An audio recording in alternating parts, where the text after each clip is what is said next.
12 December 1971। চারদিকে তখন জয়ের আগমনী বার্তা। যৌথ বাহিনীর সাহসী সেনাদের জীবন বাজি রাখা লড়াইয়ে একের পর এক হানাদার মুক্ত হচ্ছে বিভিন্ন অঞ্চল, আর সেসব অঞ্চলে সগৌরবে উঠতে থাকে লাল সবুজের পতাকা।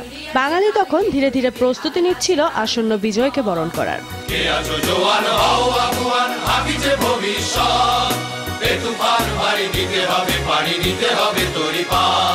মধুপুরে সারারাত যুদ্ধ শেষে 71-এর এদিন পাক বাহিনী অস্ত্র সংবরণ করে।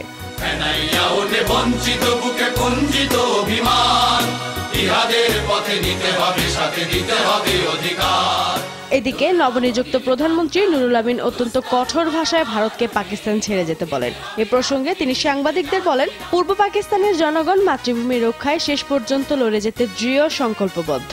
এ সময় তিনি হুঁশিয়ারি দিয়ে বলেন, কোনো শক্তিই নাই পাকিস্তানকে ধ্বংস করতে পারে।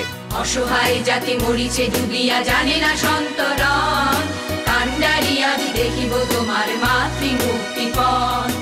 এদিন মার্কিন সপ্তম নৌবহর বঙ্গোপসাগর থেকে 24 ঘন্টার দূরত্বে এসে অবস্থান নেয়।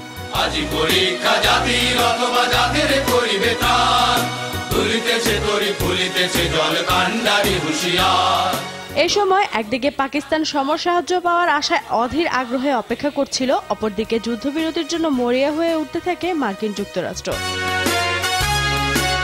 পরাজয় সন্নিকটে এসে নিজেদের নৃশংসতার আরো একটি ঘৃণ্য প্রমাণ দেয় বর্বর পাক বাহিনী।